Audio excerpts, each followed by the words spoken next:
To our next guest. Across the globe, an estimated 16 million children. You can come join us if you want. I'm just going to do an introduction. Yeah, come on out. It's great. Hi. Hi. So Hi. This is Navyn Salem. Nice to meet you. We're going to talk about, if you want to scoot over a little bit so you can be in the shot. I saw you walk in, so that's great. So thank you for joining us. We're going to talk a little bit about malnutrition, and there are an estimated 16 million children under the age of 5 that are affected by acute malnutrition, and those were numbers that we pulled from UNICEF. So Adesia, located in North Kingstown, is your company, and you're the president and CEO and founder of Adesia. So Navyn Salem, welcome to the Navigant Credit Union Broadcast Center. So thank you so much for joining us. So I had to give the brief little intro there to make sure we're set up and ready to go. So thank you for joining us on Go Local Live. Great, congratulations. Thank you. Show. Yeah, exciting. First day. Yeah, we're getting the hang of it here. So you started Adesia in 2010, and you've been at this for 7 years now. Or you started manufacturing in 2010, and you brought some of the samples, some of the amazing things. And I wanted to kind of get my hands on these. You call them RUTs, RUTFs. We'll save this one for later. Yeah, I was going to say, this That's is for you. Oh, cool. Okay, I was going to say, this looks like not what I've seen online. So let's talk a little bit about what your nonprofit does and really how you save lives. Okay. So way back in 2010, times were really different back then, and Rhode Island was at the top of the list for unemployment.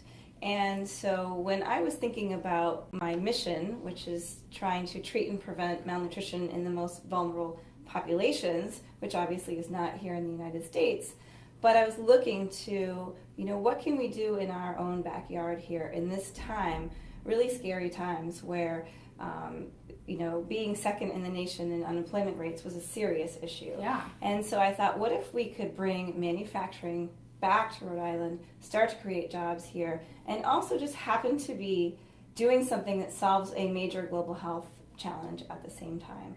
Then to me that would be the best recipe for success, not only for doing economic development here, but also in countries across Latin America, the Middle East, and Sub-Saharan Africa. So that's kind of how it got started. And I like to solve problems through business because that's what my background is. And so that's what I know how to do.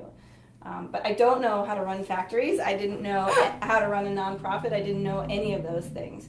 So taking my business background and then being willing to learn about manufacturing and about running a nonprofit and all of those things was brand new. Well, it seems like you've done a pretty good job because so far you've touched and reached 4 million people in 48 countries. So while we still have somewhat what UNICEF has said, a crisis, a global malnutrition and hunger crisis on our hands, you have reached 4 million people with malnutrition and brought them somewhat back to life. So while you're doing this, how have you even touched this subject? Yeah, you really have to think of it one child at a time. You can't think in these statistics because if you do, it makes solving a problem really challenging.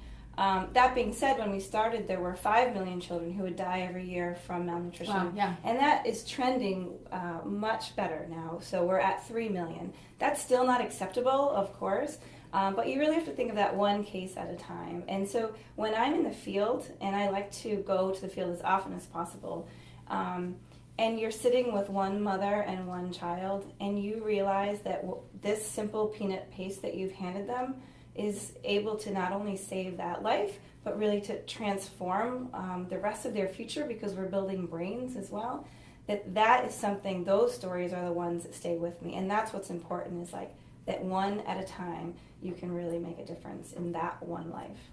Let's talk a little bit about the products themselves. So you have saw this, you've had a license, and you've taken they're peanut pastes, and you also at your plant have implemented and have created 4 other products as well. So you are designing and thinking of new ways to create other products. Now, where you go in the world, are you looking at licensing new products? Or are you sticking with the peanut paste for now? And where you're helping these crises in global communities, does that impact your strategy? Right, definitely. I mean, I think the key for us, we just opened a new factory in North Kingstown in Quonset, and we now have the space for the first time, both mentally and physically, to, we've created an innovation center. So we have a small test kitchen where we can make things in a blender and try new formulas and flavors and things like that. And so this has allowed us to look at what else can we do with this expertise that we've developed over the last 7 or 8 years. And so while exclusively now we are shipping internationally to UNICEF, World Food Program, and USAID, for the first time we can look at, well, what can we do here at home? We have a lot of issues here with food insecurity, or a lot of other health issues that are going on here. How can we use what we know and apply that to creating a whole line of products for the United States for the first time? So that's how we're kind of looking to the future. At the same time, the amount of orders and requests coming in our door today are unprecedented. There are so many challenges going on in the world, in Yemen, in Ethiopia, in Somalia, in Sudan, Syria.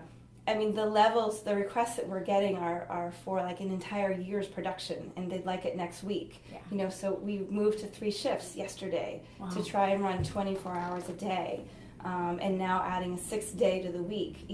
What else can we do to make sure that we're responding urgently to the demand that's out there across the world? So how do you deal with that? And how do you deal with getting your products to these war-torn or drought-facing countries? How do you deal with getting your products to Yemen, which is facing a super crisis, or getting your products to Syria, which is in the state that it's in? Yeah, so we are depending on those partners like UNICEF and World Food Program to do the actual delivery. So these products are all distributed through health clinics, and if it's in a refugee situation, at the refugee centers. So it's not like dropped from an airplane and distributed that way. It's very controlled, and we're weighing and measuring and monitoring these kids to make sure that they're getting better. So it's like a food by prescription. Because it really is. Yeah. I mean, it really is a prescription. I was looking at the ingredients and seeing them out. I mean, it really is nursing children back to health. Right. So we need to see them get better in a pretty short amount of time, about 6 to 7 weeks.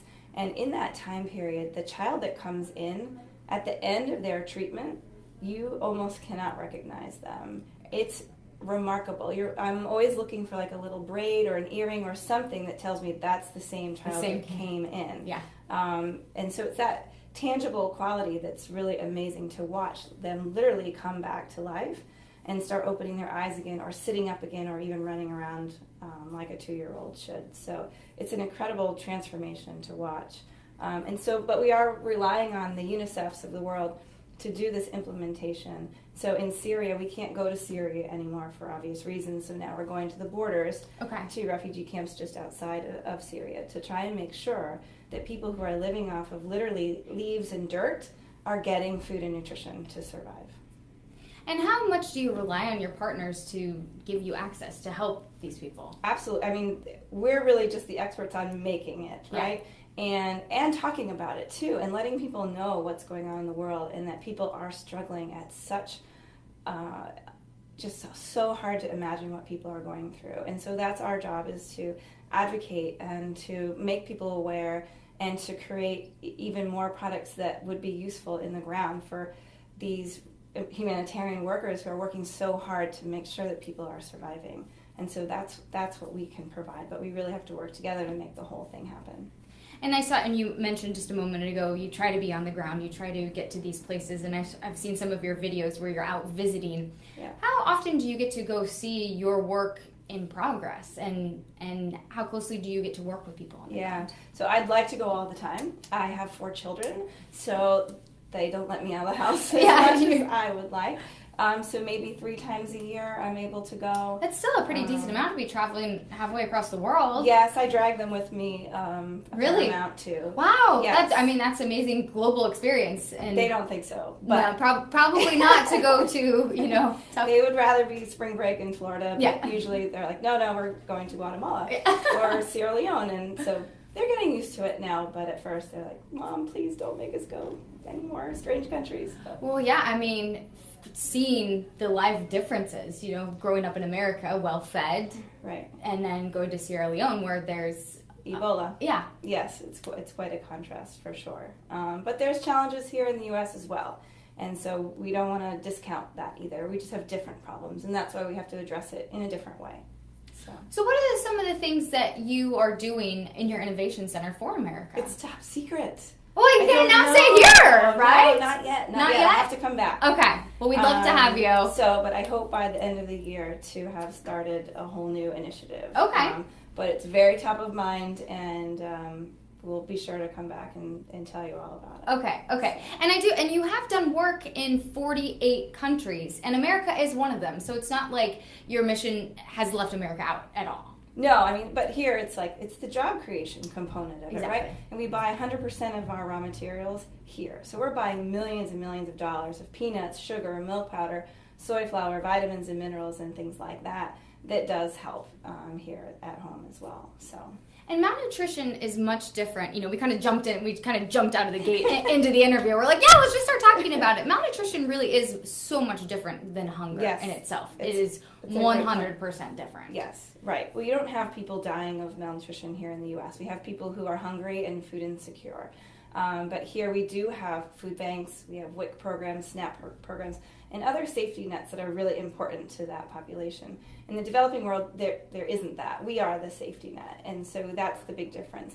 And also malnutrition, when you're not delivering the micronutrients to the brain, then that's irreversible. Like, you cannot get that back. So we're trying to really focus on children under the age of 2 and delivering micronutrients so that they can learn in school, they can be productive for the rest of their lives.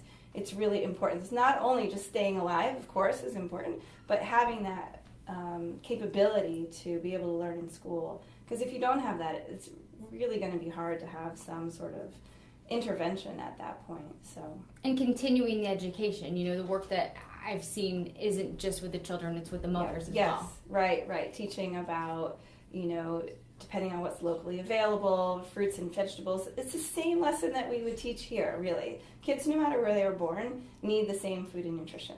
So it just looks different in different countries, and we have to adapt for those environments and provide what makes sense. And the most revolutionary thing about what we make is it doesn't need to be mixed with water or refrigerated.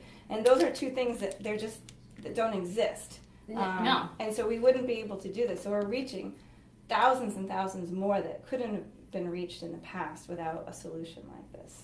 So what do you think some of the toughest areas to get to right now? What are the biggest hunger challenged countries and malnutrition countries? What are the target areas that you're reaching right now? Yeah, Yemen and Syria are probably ranking as the highest. But we even have places like Madagascar. There's also droughts going on in Ethiopia and Zimbabwe, and you know, the issues are different everywhere. You know, whether it's war in the Middle East, or it's drought, or it's still even the impact of Ebola, even though that seems like a long time ago to us. These things take a long time to overcome. And so we're shipping a lot to West Africa, East Africa, and the Middle East, and those are probably the three biggest areas where people really, really are, thousands and thousands are depending on this type of aid. And we even have employees who have survived on something like that in the past and now work for us on the other side and making the food that actually goes to people that were in the situation that they were once in. So it's this whole kind of circle of life thing that is happening at our factory, and they're fascinatingly dedicated group of individuals because they've lived through something like this and needing someone to help them through a tough time, and now be able to be the ones who are giving that life to others. And I've seen that you've actually taken some of your employees from those countries and taken them back to do some of that groundwork with you, which is just absolutely remarkable. Right, to let them take this little packet that they made in Providence and hand it to someone in Liberia is just, you know. It's heartbreaking, it is mind-blowing, and what a joyous experience for them to help them give back. Yeah, it's an incredible gift, really. So. Well, thank you so much for all the work that you've done and will continue to do. And I'm looking forward to hearing about your top secret plan for more work that you're doing. So you have this one that you brought is Plumpy Nut, and this is the main one that your company has focused on, and you've continued to make more. So if you would like some more information on Adhesia Nutrition, you can go on our website or check them out. So Navyn Salem, thank you so much for joining us. I appreciate your time, and I'll give these back to you. So thank you so much for joining us. Good luck with the show. Thank you so much. Thank you for being one of our first